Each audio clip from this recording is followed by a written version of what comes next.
자, 잘 치셨어요?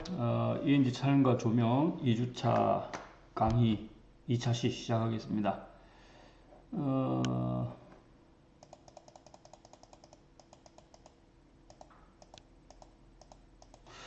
어, 첫째 시간에는 ENG의 기본적인 구조를 알아봤고, 그 다음에 영상의 기본 요소에 대해서 쭉 설명을 드렸어요. 두 번째 시간에는 영상의 기본 요소에다가 이제 카메라의 구조에 대해서 살펴보겠습니다. 카메라는 일단 기본적으로 스틸 카메라나 비디오 카메라나 크게 다를 바가 없어요. 어두운 방에 빛을 렌즈를 통한 빛이 찰상면에 맺혀서 그것이 전산화돼서 라인을 타고 메모리 카드에 디지털로 저장이 되죠. 그런 기본적인 구조를 가지고 있습니다. 그거는 이제 일단 촬영과 저장의 프로세스에 관한 거고, 카메라에 주로 되어 있는 메커니즘에 대해서 설명을 해보도록 하겠습니다. 자, 첫째 렌즈예요. 렌즈는 일단 기본적으로 그 빛을 가져오는 우리들의 눈에 해당되겠죠. 우리 눈은 이렇게 양팔을 이렇게 펼쳐보면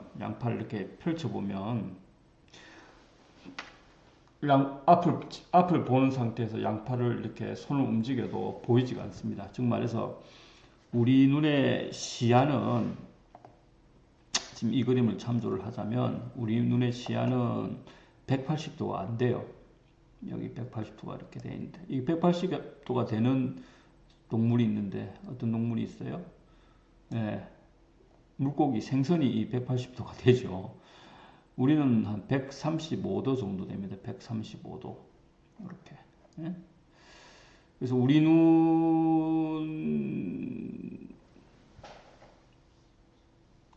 135도의 그 화각을 감지할 수가 있는데, 이 오른쪽 눈하고 왼쪽 눈이 겹치는 부분은 여기에 있는 50mm, 47도 정도가 돼요. 그러니까 이쪽 눈이 여기서부터 이까지, 그 다음에 이쪽 눈이 여기서부터 이까지 이렇게 커버를 해서 전체적으로 135도가 보이지만, 오른쪽 눈과 왼쪽 눈이 가운데 겹쳐지는 거는 한 여기 50mm로 보이는 이 47도 정도가 오른쪽 눈과 왼쪽 눈이 겹쳐 보입니다.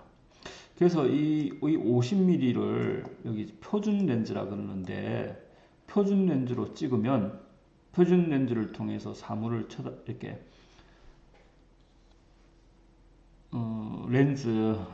저반 렌즈 카메라를 이렇게 쳐다보면은 보이는 그 시야가, 카메라 속 파인더의 세계가 우리 눈의 세계하고 거의 비슷해요. 피사계가 멀어 보이지도 가깝게 보이지도 않고 왜곡되거나 그러지도 않습니다. 그래서 카메라를 이렇게 눈앞에 갖다 댔다가 뗐다가 갖다 댔다가 뗐다가 이런 반복을 하면 그 시야, 카메라 안에, 파인더 안에 시계와 카메라가 없을 때 자연적인 우리 시계와의 차이는 그렇게 별 차이가 없어요. 그게 왜 그러냐면 우리 눈과 같은 시야를 제공하기 때문이죠. 이 50mm 렌즈라는 게. 그래서 이 50mm를 표준 렌즈라고 그래요. 표준 렌즈.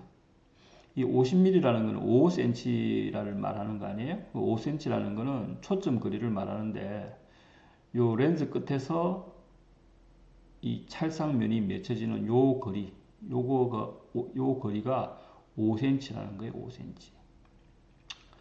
자, 그 다음에 이제 광각이라는 말이 나왔는데, 일단 쉽게 이야기해서 50mm보다 숫자가 작은 이쪽으로 가면은 광각 렌즈예요. 즉 말해서 표준 렌즈가 제공하는 화각 47도보다 넓어져요. 75도, 180도 이런 식으로.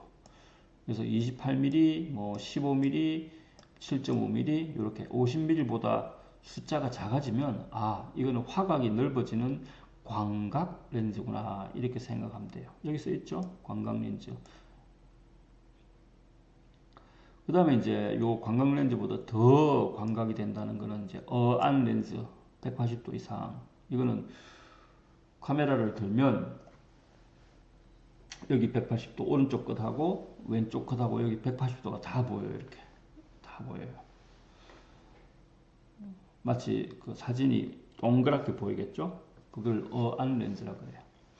자, 그럼 반대로 이 50mm의 이 표준 선상에서 숫자가 이렇게 커져요. 105mm, 135mm, 300mm, 이렇게. 그럼 이 망원의 숫자가 커짐에 따라서 이거는 초점 거리라 그랬으니까 렌즈 끝에서 초점이 맺히는 찰상면까지 거리를 말한다 그랬죠? 그게 105mm면 이게 이제 50mm니까 5cm면 105mm는 배니까 렌즈가 이만큼 배로 늘어나요. 이런 긴 렌즈 봤죠? 망원 렌즈라 그래요. 망원 렌즈. 광각 렌즈의 반대말로 협각 렌즈. 광각 렌즈는 넓은 각 렌즈, 망원 렌즈, 협각 렌즈는 좁은 각 렌즈. 좁잖아요. 각도가 계속 좁아지잖아요. 자, 100mm 정도 되면은 1000mm 정도 되면은 이게 뭐야? 100cm네요. 1m네. 렌즈 길이가 이만해요. 이건 들고 촬영할 수가 없어요. 흔들리기 때문에. 트라이포드나 최소 모노포드를 이렇게 하고 봐야죠. 근데 1000mm는 화각이 2와 2분의 1도밖에 안 되기 때문에 실제로 이런 무궁무진한 그 자기 카메라 앞에 펼쳐져 있는 이 시야에 하늘에 새가 날아간단 말이에요. 저 멀리. 그럼 이걸 이제 이렇게 찍을 텐데 이 새가 빨리 날아가죠. 이 렌즈로 이 새를 따라갈 수가 없어요. 하늘에 정지되어 있는 저 멀리 정지되어 있는 거를 이렇게 그것 한참 찾아야 돼. 렌즈를 보고 저게 여기 있으니까 여기 있겠다고 이제 카메라를 이렇게 앞뒤로 좌우로 상하로 조절을 해야만 피사체를 찾을 수 있을 정도로 요런 그 망원 렌즈는 아주 길답니다. 자, 그래서 여기 보면은 망원 렌즈, 초망원 렌즈 뭐 이런 설명들이 렌즈와 화각을 묶어서 설명이 가능하도록 도표가 잘 만들어져 있어요. 자, 그 다음에 지난 시간에 그 노출에 대해서 이야기를 했는데 노출은 세 가지로 조정 가능하다 그랬죠? 지난 시간에 조리개, 그 다음에 뭐 했죠? 셔터 스피드, 그리고 감도, 이렇게 이제 세 개 가지고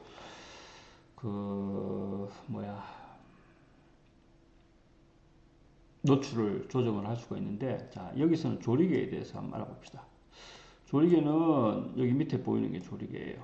이게 조리개인데, 이 조리개는 이 렌즈 있잖아요. 렌즈에 조리개가 안에 달려서 이 조리개 링을 이렇게 돌리거나 이렇게 돌리면 링을 좌로 우로 돌림에 따라서 이렇게 렌즈의 구멍, 요 구멍이 작아졌다가 커졌다가 그럽니다. 작아지는 거는 F 조리개의 숫자가 높고요. 완전히 여는 개방은 F2.8이라고 그래가지고 완전히 열린 거예요. 즉 말해서 이거는 왜 열어야 할까요?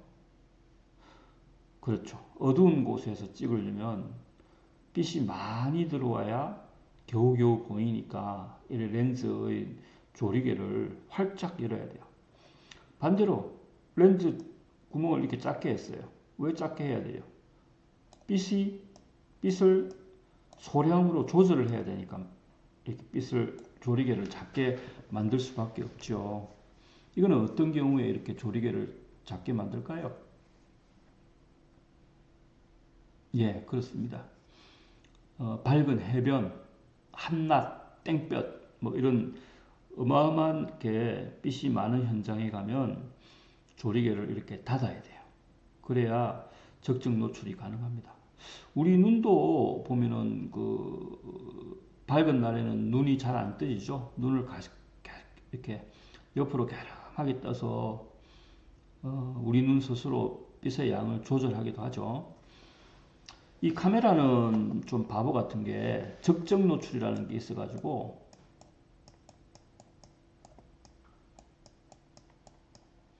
여러분들 그 사진을 많이 봤을 거예요. 적정 노출을 벗어나는 사진은 매우 어둡든지 매우 밝든지 이렇게 찍혀서 나옵니다. 쉽게 얘기해서 100이라는 광량을 기준으로 적정 노출이 100이어야 되는데 이 100의 양을 넘어버리면 사진이나 영상이 매우 밝게 찍힙니다. 반대로 적정 노출 부족이 되면은 매우 어둡게 찍히죠. 끔끔하게 찍힙니다. 실제로는 밝은데. 그러므로 이 적정 노출 맞추는 것은 촬영에 있어서 카메라를 활용함에 있어서 아주 중요한 관건이 될 거예요. 또 하나 지금 여기서 설명하고 있는 게 뭐냐면 피사계 심도라는 것을 설명을 하고 있는데, 피사계 심도라는 것은 여기 보면은 여기 이렇게 검게 표시가 되어 있죠. 이렇게 보입니까? 이렇게 화면에 검게 표시가 되어 있어요. 이걸 피사계 심도라는데, 자, 카메라가 여기 있고 또 카메라가 여기 있고 또 카메라가 여기 있어요. 똑같은 위치에서 똑같은 사람을 찍어요. 근데 다른 점은 조리개가 열려 있느냐, 조리개가 중간이냐, 조리개가 완전히 닫혀 있느냐, 이래요. 자, 그럼 교수님 왜요? 조리개가 열려 있으면 노출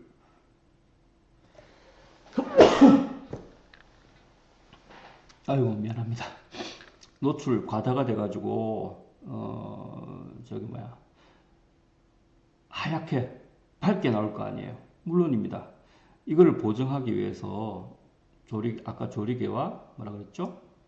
셔터 스피드,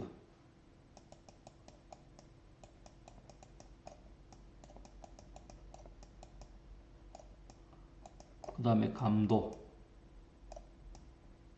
요 세 가지로 조절한다 그랬죠. 그러니까 이 적정 노출을 유지하기 위해서는 이건 열었지만 대신에 셔터 스피드를 빠르게 가져가면 이 두 개의 그 조합에 의해서 적정 노출이 가능해요. 그 다음에 또 감도도 조절을 할 수가 있어요. 그래서 이 조리개와 셔터 스피드와 감도 조절로 적정 노출 100을 유지를 시킵니다. 요거 여러분들이 할 줄 알아야 돼요. 자, 여기서 할 이야기는 적정 노출에 대한 이야기가 아니고 피사계 심도에 대한 이야기인데, 피사계 심도라는 거는 영어로 field of depth,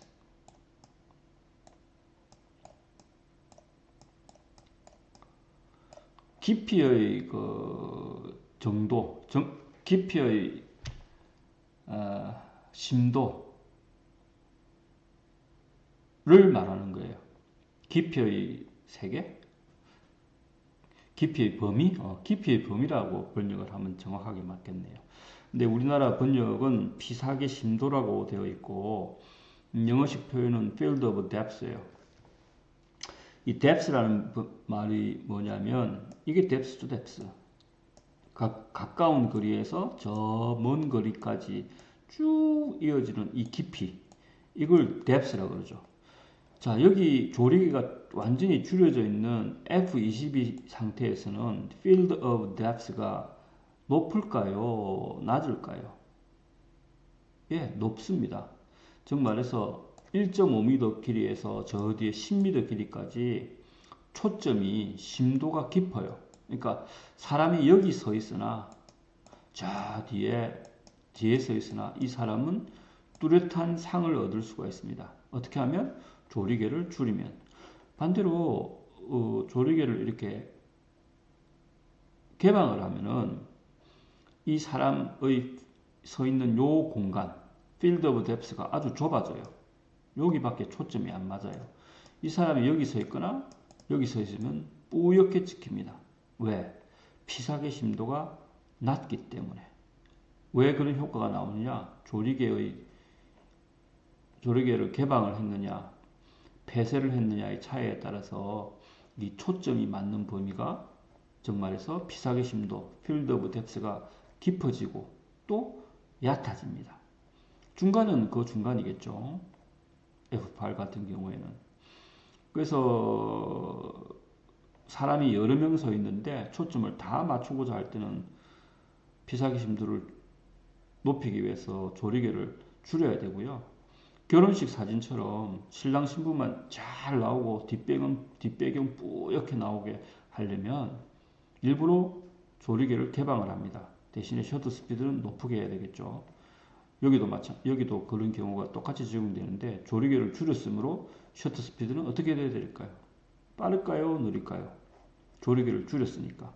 빛이 적게 들어올 거 아니에요? 그럼 많이 들어오게 하기 위해서는 셔터 스피드를 줄여야 합니다. 찰칵 이렇게 찍어야 여기서 적게 들어오는 빛의 양을 보존을 할 수가 있죠. 그게 조리개와 피사계 심도와의 관계예요. 자, 이 필드 오브 뎁스는 여러분들 4년 내내 따라다니면서 고민을 해야 되는 촬영 방법의 하나이기 때문에 이번 시간에 이렇게 확실하게 알아두면 좋을 것 같아요. 자, 그 다음. 자, 이게 이제 그 피사계 심도를 나타내는 예입니다. 자, 이 사진을 보죠. 차이점이 뭐죠? 똑같은 사진인데 이 뒤에 나무를 보면 이 나무는 초점이 그나마 맞아서 뚜렷한 반면 이거는 뿌예요. 아까 어떤 경우에 해당됩니까? 요 경우에 해당되죠. 요 경우에 해당되는 것이 이 사진이에요. 이 사진은 오른쪽 이 사진은 이 경우에 해당돼요. 이 경우. 피사기 심도를 높게 한 거죠. 초점은 여기 맞추었지만 뒤에 나무도 초점이 어느 정도 다 맞아져 있어요. 자, 극단적으로 말해서 이 조리개를 개방한 사진과 조리개를 줄인 사진의 비교를 해보세요. 개방을 하니까 어때요? 초점을 앞에 맞추니까 뒤에는 더 초점이 나간 이런 한 가지 피사체, 그러니까 피사계 심도가 얕은 상황에서 초점이 맞은 피사체만 초점이 뚜렷하게 나와 있고 그 피사계 심도를 벗어난 피사체들은 초점이 이렇게 아웃 포커스 되어 있어요. 반면에 조리개를 줄인 F16 같은 촬영일 경우에는 앞사진, 뒷 피사체, 세 번째 피사체까지 세 번째 피사체는 뭐 첫 번째 피사체보다 뚜렷하지는 않지만 그나마 초점이 맞아서 이 세 개의 형태가 온전히 살아 있습니다. 다만 나는 파란색을 강조하고 싶다. 이러면 이렇게 찍는 것이 좋겠죠. 여러 군중 가운데 한 사람만 두각시키고 싶을 때나 이런 경우가 되겠네요. 여기 보면 이 인형만 내가 이렇게 한번 멋지게 해주고 싶다. 이러면 조리개를 줄이는 게 좋겠어요? 이렇게 오픈시키는 게 낫겠어요? 예, 오픈이 맞습니다. 이렇게 조리개를 개방을 시키면 피사계 심도가 얕아지죠. 즉 말해서 요 지점, 이 인형이 서 있는 지점에서만 초점이 맞고 이 앞과 이 뒤는 보시는 바와 같이 이렇게 포커스가 아주 뿌옇게 흐리게 나오는 그런 아웃포커스 효과가 난답니다. 그래서 요거는 조리개를 개방을 하고 찍은 사진이 될 거예요. 이해가 되셨죠? 이 앞에 이론적으로 말한 이거가 이 사진을 보니까 명확하게 여러분들이 이해할 수 있도록 도와주고 있습니다. 자, 다음. 자, 그래서 이제 실제로 이제 카메라를 촬영을 하려면 여러 가지 고려 요소가 있는데, 자, 촬영 위치의 3요소라는 게 있어요. 요거는 알아둘 필요가 있는데, 첫 번째는 카메라 포지션입니다. 이게 무슨 말이냐면 카메라 포지션이라는 거는 카메라의 위치가 어디에 있느냐라는 거죠. 우리가 야구 중계를 보면은 제일 많이 잡히는 모습이 뭐죠? 네, 야구 중계를 보면은 투수가 던지고 포수가 받고 타자가 칠려하고 그 뒤에 심판이 볼 판정을 하는 그 네 사람이 한꺼번에 나와 있는 그 저기 백보드 외야석에서 망원 렌즈로 잡고 있는 그 앵글이 가장 많이 중계 방송할 때 화면을 탑니다. 그게 카메라 포지션이에요. 야구 경기를 가장 잘 설명할 수 있는 장소가 어디냐? 그곳에 카메라를 배치시키는 거죠. 그래서 뭐 미국 메이저리그 야구 같은 경우는 카메라가 중계 방송할 때 한 30대 쓴다 그러는데 우리나라는 한 10대 쓰고 뭐 좌우지간.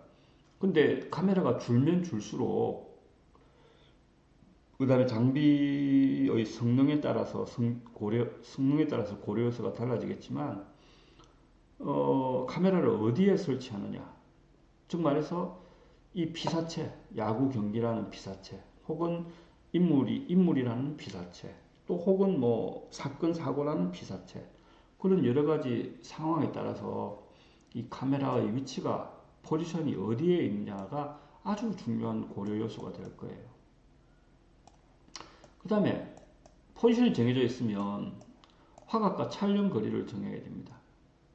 즉 말해서 카메라를 광각과 망원, 협각 렌즈 사이에서 어떤 각으로 촬영할지가 좋은지, 망원이 좋을지 광각이 좋을지, 이거에 대한 요소 고려를 해야 합니다. 그리고 당연히 화각을 정하는 것은 촬영 거리를 잡는다는 말과 거의 일맥상통하겠죠. 그 다음에 세 번째는 카메라 앵글이에요. 카메라 앵글의 종류는 뭐 기본적으로 하이 앵글하고 로우 앵글 뭐 이 정도의 이야기를 할 수가 있는데, 간단하게 얘기해서 피사체를 눈높이에서 찍을 거냐, 아니면은 저기 높은 곳에서 내려다보고 찍을 거냐, 아니면 아래에서 위로 올려다보고 찍을 거냐, 그게 이제 하이 앵글, 로우 앵글 이런 거겠죠. 뭐 이런 것들, 이건 방법에 해당되는 거고, 그 다음에 이건 위치에 해당되는 거고, 그 다음에 요거는 이걸 프레이밍이라고도 할 수가 있는데, 하여튼 뭐 요런 세 가지 요소들을 우리가 촬영을 할 때 고려를 합니다. 요거는 여러분들이 카메라를 들고 있는 순간은 피할 수 없이 항상 판단하고 실행해야 되는 점이라서 이번 기회에 분명히 알고 촬영에 임해주기를 바랍니다. 카메라 위치의 3요소, 그 다음에 초점 맞추기의 초점 거리. 아까 초점 거리 설명하면서 이 50mm, 105mm, 28mm 요거 이야기하면서 초점 거리를 이야기를 했어요. 뭐라 그랬죠? 이 렌즈의 끝 유리면하고 이 찰상면, 이 사이로 빛이 이렇게 들어올 거 아니에요? 이 들어오면은 이게 렌즈에서 한 바퀴 이렇게 X자로 들어와서 거꾸로 상이 맺히는데, 이 상이 맺히는 찰상면까지의 거리를 초점 거리라 그래요. 그 거리가 5cm, 50mm, 그러면 50mm 렌즈다 이렇게 되는 거죠. 그래서 렌즈에서 초점까지의 거리를 초점 거리라 그럽니다. 초점 거리에 따라서 그 렌즈의 숫자 50mm, 100mm 이런 것들이 이 초점 거리에 의존해서 명명되어집니다. 자, 그 다음에 조리개, 아까 말했듯이 광량을 조절하는 거죠. 우리 눈에 있어서 아이리스, 홍채의 역할을 합니다. 그다음에 조리개는 초점거리, 포커스, 조리개의 직경, 다이아미터 이런 걸로서 그 숫자로 나타내는데, 이 비율이에요. 조리개의 직경분의 초점거리로 계산을 하니 이런 숫자들이 떨어집니다. 이게 카메라에 보면은 조리개 돌리는 링에 다 이렇게 써져 있어요. 1.4 이런 식으로.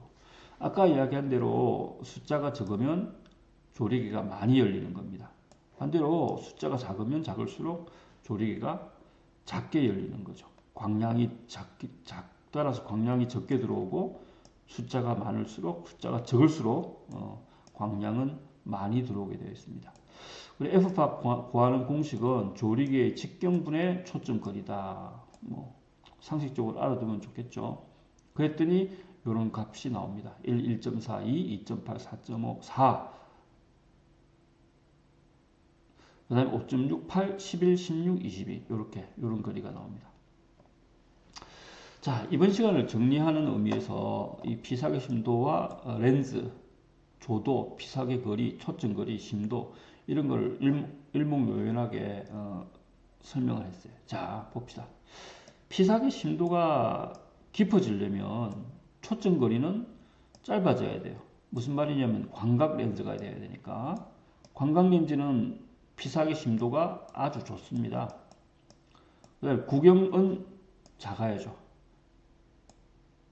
그렇죠. 당연히 1000mm, 2000mm 이런 것보다 15mm, 20mm 이런 구경 작은 그 렌즈가 광각 렌즈가 초점 거리도 짧고 따라서 피사계 심도도 깊어집니다. 조리개 F값은 하이가 되겠죠. 22 이렇게 눈을 이렇게 졸여야 저 멀리까지 다 뚜렷하게 볼 수 있잖아요. 그 다음에 조도는 밝아야 피사계 심도도 깊어집니다. 즉 스튜디오에서 피사계 심도를 깊은 사진을 찍고 싶으면 조명을 많이 줘야 돼요. 그래야 피사계 심도가 깊어져요. 그 다음에 피사체의 거리는 멀면 멀수록 피사계의 심도는 깊어집니다. 짧으면 짧을수록 피사계의 거리는 짧아지죠. 왜 그러냐면 이 카메라 렌즈가 가깝게 갈수록 요 상황에서 포커스가 휙휙 나가요. 하지만 저 멀리 10m 밖에서는 10m를 가든 15m를 가든 20m를 가든 지가 아무리 왔다 갔다 해도 그 포커스가 그 포커스예요. 무슨 말인지 이해가 됩니까? 그래서 피사계 거리가 가까우면 피사계 심도는 얇아요. 그렇겠죠. 자, 자기 눈으로도 확인할 수 있어요. 이렇게 가깝게 가면 초점이 확 흐려져요. 조금 떨어져서 일정 정도 떨어지면 그때부터 초점이 맞죠. 마찬가지로 카메라도 카메라 렌즈에 가까울수록 가까울수록 피사계 심도는 낮습니다. 자, 마찬가지로 초점 거리가 얇으려면 초점 거리는 길어야 돼요. 즉 말해서 망원 렌즈다 이 말이죠. 다른 말로 협각 렌즈. 그러므로 구경은 당연히 커야 되고 조리개는 작아야 됩니다. 1, 1.4, 2, 2.8 이런 조리개들은 렌즈가 이렇게 있으면 이만큼 열려 있어요. 그래서 빛이 이만큼이나 들어온다는 이야기죠. 조리개가 낮은 렌즈들은. 조도는 당연히 어두워야 피사계 심도가 낮은 이미지를 얻을 수 있다. 이렇게 이야기를 할 수가 있어요. 아시겠죠? 오늘은 ENG를 살펴봤고, 그 다음에 촬영의 기본 요소, 그 다음에 카메라 촬영 때 고려할 수 있는 여러 가지 초점과 조리개, 피사계 심도 이런 이야기를 했습니다. 이런 것들을 알아야만 여러분들이 촬영을 제대로 할 수가 있어요. 지금 저번 전에도 이야기했지만 당분간 영상 수업이라서 카메라를 직접 만질 수는 없기 때문에 이런 이론 수업을 먼저 했습니다. 잘 들려서 감사하고 3교시째는 여러분들이 내가 보여주는 비디오를 시청을 하세요. 그리고 그 3교시가 끝나면은 과제를 체크하고 여러분들이 그 과제를 수행해 주기 바랍니다. 과제는 그 사이버 강의실에도 써놓겠지만 지금 잠깐 이야기를 하면은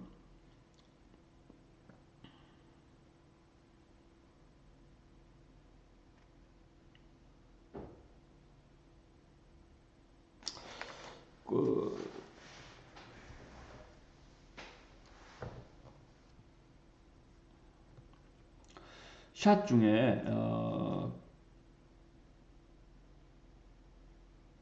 자기 핸드폰으로 이게 한 핸드폰 있고 가능하지 못한 핸드폰이 있는 걸로 아는데 좌우지간 시도를 한번 해보세요. 무슨 말이냐면 피사계 심도가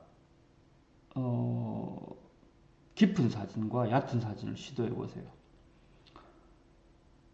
그 장치가 없는 사람은 먼 피사체를 찍었을 때의 상황하고 가깝게 클로즈업한 근접 촬영했을 때의 사진의 상태하고 비교를 하면은 그 피사계 심도를 이해를 할 수가 있을 거예요.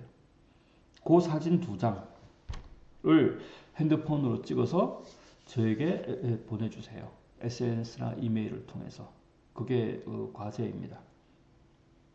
아마 고생을 좀 할 수도 있겠지만 그 카메라를 들고 다른 피사체를 찍지 말고 거의 같은 피사체를 찍는데 근접 촬영을 했을 때 쉽게 얘기해서 그 피사체 앞부분에 근접 촬영할 거리를 걸치고 찍으면은 여러분들이 그 걸치고 찍는 거와 원래 찍고자 하는 피사체가 포커스가 비교가 되니까 아마 이런 구사를 할 수가 있을 거예요. 오늘 한 내용을 잘 숙지해서 간단한 과제니까 여러분들이 직접 해보고 피사체 심도가 어떤지에 대해서 체험하기 바랍니다. 자, 강의 들어줘서 고맙고요. 다음 주에는 얼굴 보고 우리 강의 만났으면 좋겠어요. 그날이 하루빨리 오기를 바라면서 강의를 마치겠습니다. 자, 감사합니다. 고맙습니다.